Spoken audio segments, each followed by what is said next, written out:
San Ysidro is in the middle of a very high fire hazard severity zone. What does that mean?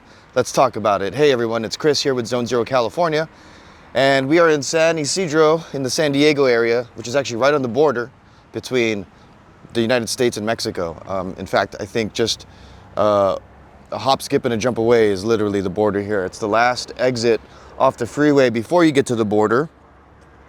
This is the intersection of, let me look at my map here. We are near the Las Americas Premium Outlets on Camino de la Plaza, okay? And I believe that's the 5 freeway.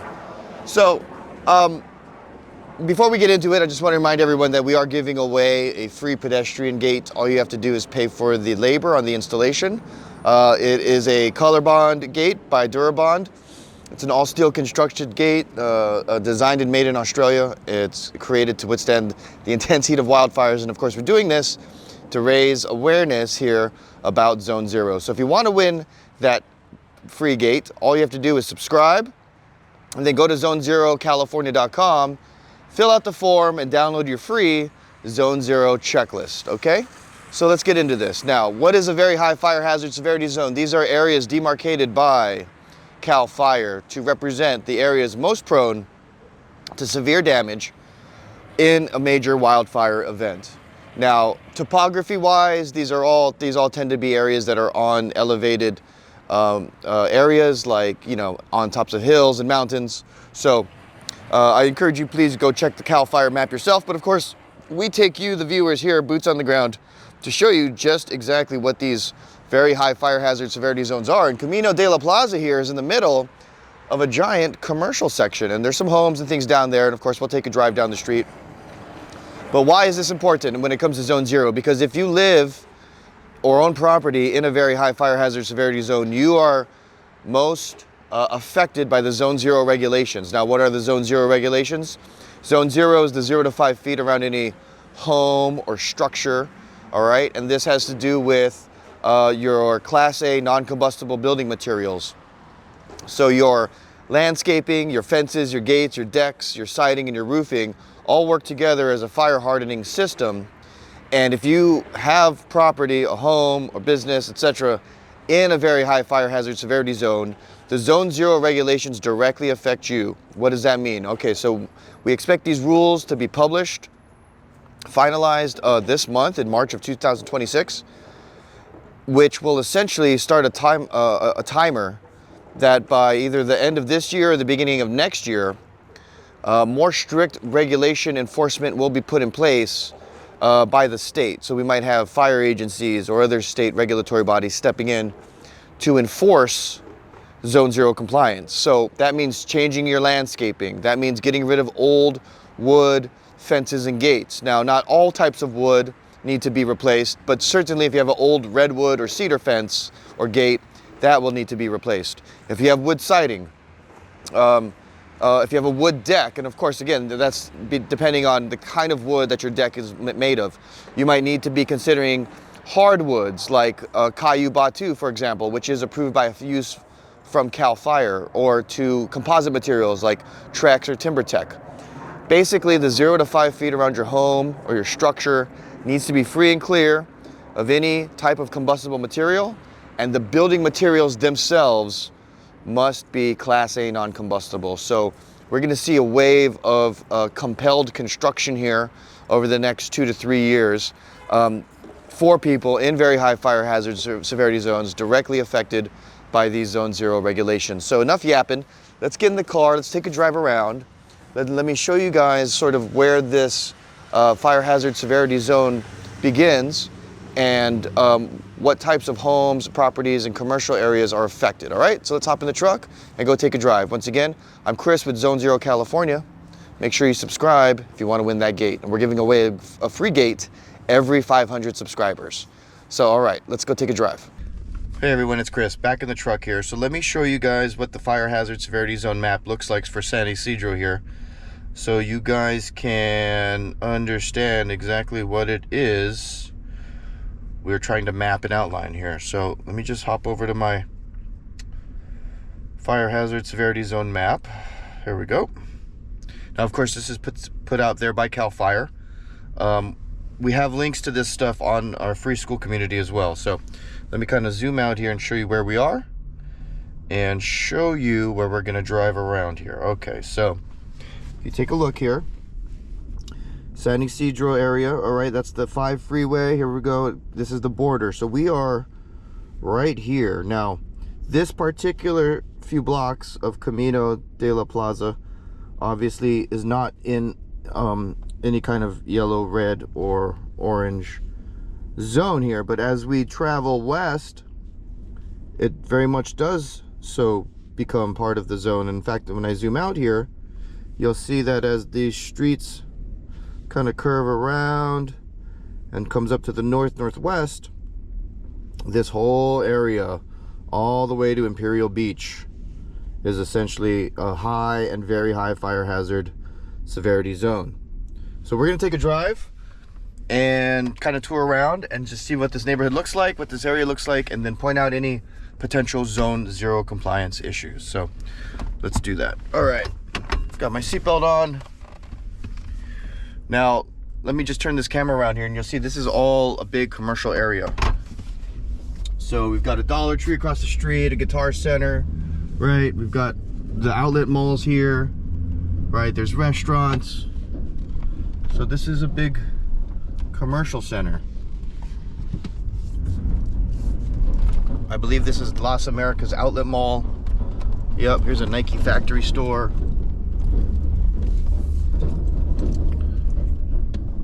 All right. So let me get back out onto our main street, Camino de la Plaza. And again, I find these major streets because people in the area are going to be familiar with them. So they end up being really good landmarks. But here's a couple of restaurants right here. You know, there's a Ross across the street. There's a McDonald's right here. So we're going to take a drive down Camino de la Plaza to the west and see what else is around here. So all right, so immediately I'm already seeing now we're getting on a residential area here. So there's apartments over here, and it looks like there's some wood siding on these apartments as like a decorative trim. Most of it's stucco, but there is some wood siding there. Now again, this is the outlet mall across the street, and there's a park up here to the right. But again, here, let me show you, right? That's a wood siding on the around the windows there. So that's something that could potentially need to be replaced. Of course, there's also the landscaping. You have a tree right here. Now, does the tree come within 5 feet of the structure? Maybe not that one in particular. But look, you have all these palm trees up here, and those palm trees have a lot of dry things on there. If a fire event occurs and an ember storm blows up embers, and those embers travel and land on a tree like that, you know, those dry trees have a strong possibility of catching on fire. So again, the same apartment, same style, wood trim, and you notice there's some trees closer to the area here. Now we're coming up on a park right here.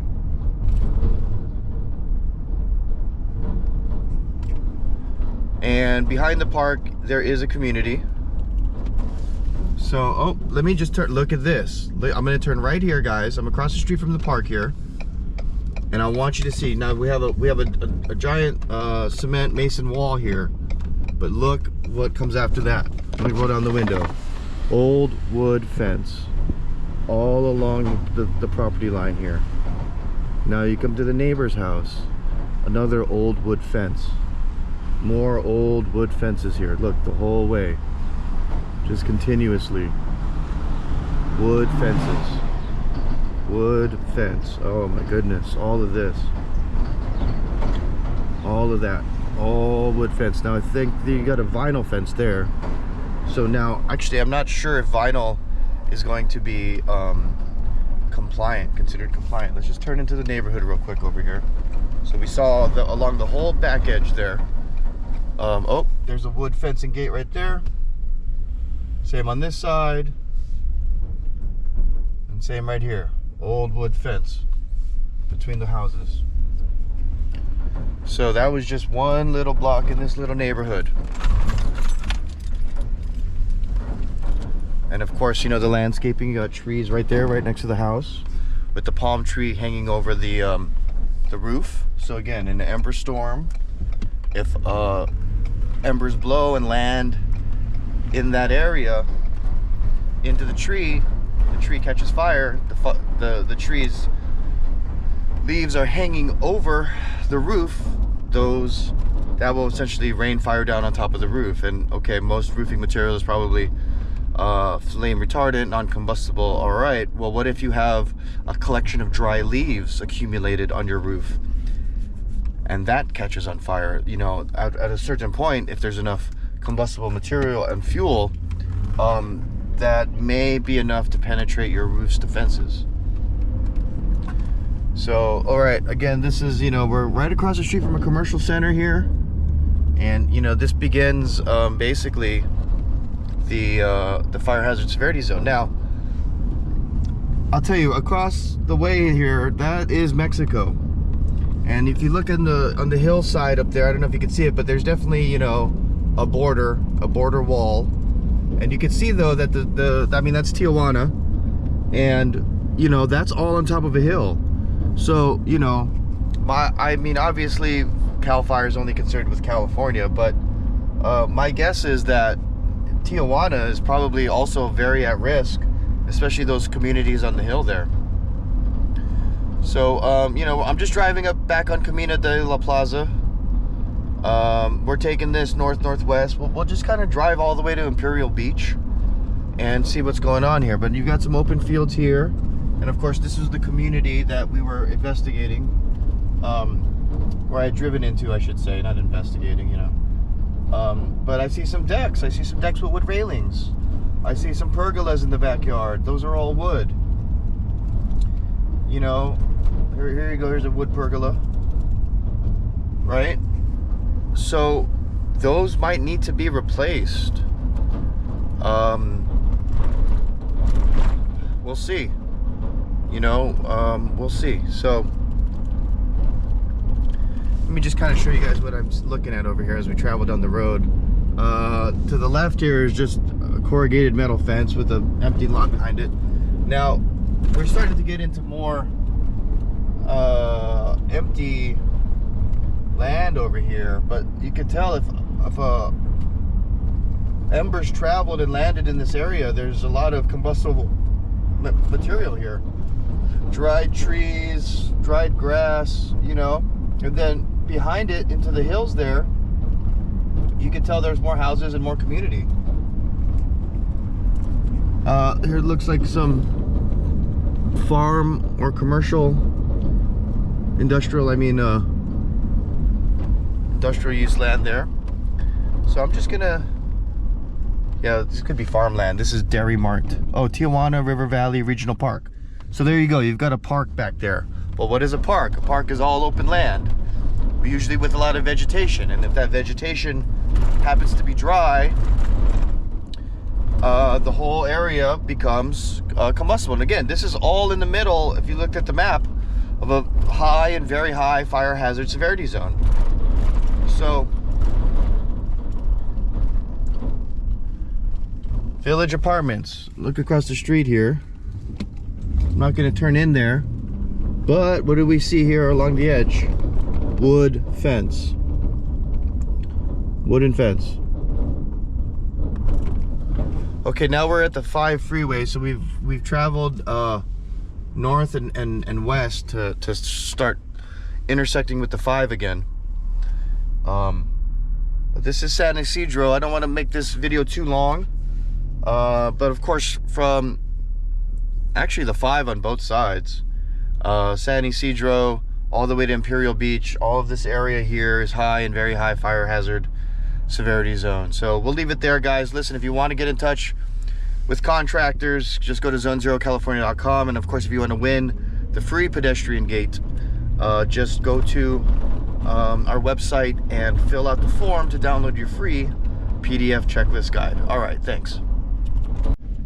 Hey, it's Chris again. All right, we're gonna continue in San Ysidro because we're gonna make a part 2. And I was looking at the map here, and I am. The first video was sort of west of the 5, but if you look at it along the 5 freeway, the 5 freeway actually kind of divides San Ysidro into a western and eastern half. So we're going to continue up the road here. And we're going to come up on State Route 905 and take that east. And we're going to look at the other parts of San Ysidro that would be considered very high fire hazard severity zone as dictated by the CAL FIRE map.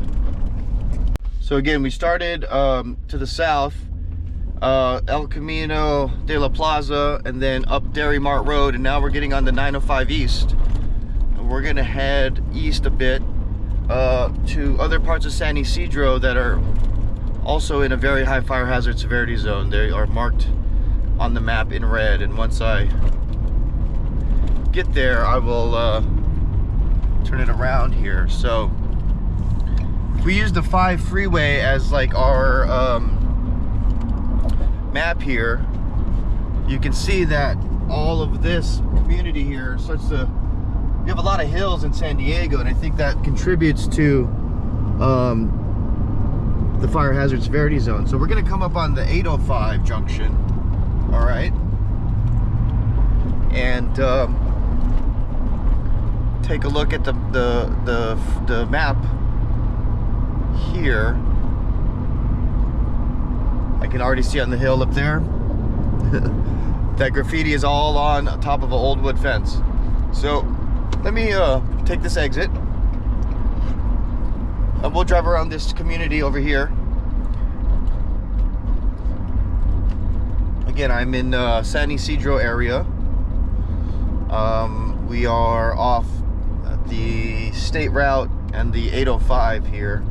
I'm gonna just check out this next community up on the map where I am in a second. All right, just very quickly here, I was a little kind of confused about where I was earlier, but now I can see it. Okay, so we crossed the 5. I took the state route 905 east, and then took the 805 south here. So that's that junction right there. And I took the San Ysidro Boulevard exit. So let me see, where is that? San Ysidro Boulevard, right here. So I'm actually right here off Olive Drive, and you can see this is the edge of the eastern part of San Ysidro, and how this whole community, once I zoom out here, basically from the 805 and the 905 to the east, all becomes red, very high fire hazard severity zone. So there is some housing and community up here, on this western side of the 805 here, but this is sort of like technically a safe area, right? So these communities are safe, but these communities here to the east and then the north all become high and very high fire hazard severity zone. And I believe this is the Chula Vista area. So let's take a drive. I'm gonna loop back around. I'm gonna get back on that 805.